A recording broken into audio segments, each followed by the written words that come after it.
Another pleasant day in the region, but we're about to have some severe potential weather. An alert day tomorrow, something we haven't really been needing to discuss in the recent couple of weeks. Let's get those alert day details tomorrow from Chief Meteorologist Greg Barnhart.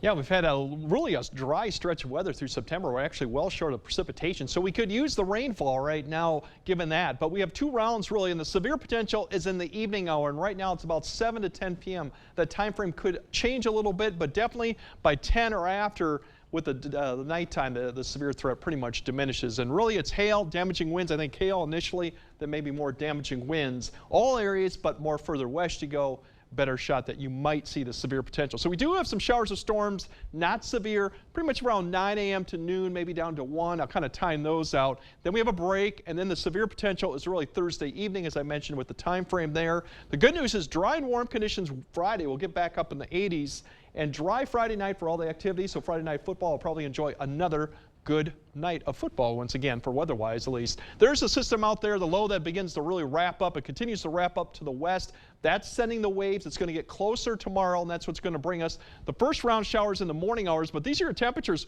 We'll get that warm in the afternoon time frame when we have a break between it. So we'll start off warm. We'll get there once again with a little bit increase in dew point. So you'll see a little bit more humidity out there tomorrow.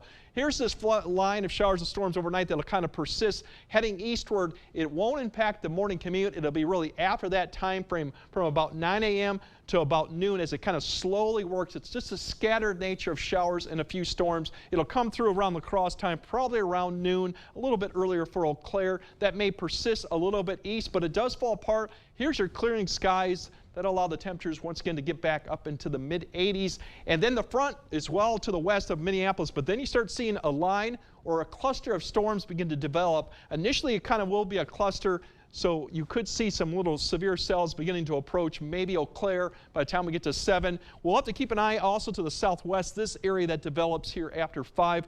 It may get to La Crosse by 6:30 to 7. It may be delayed too, so take the adjustment here. These will eventually come through, and then as we get closer to 8, I think that's when lines start forming and the damaging wind becomes more of a threat. It'll be east of probably I-90 by 8, and then that line goes into southwest Wisconsin.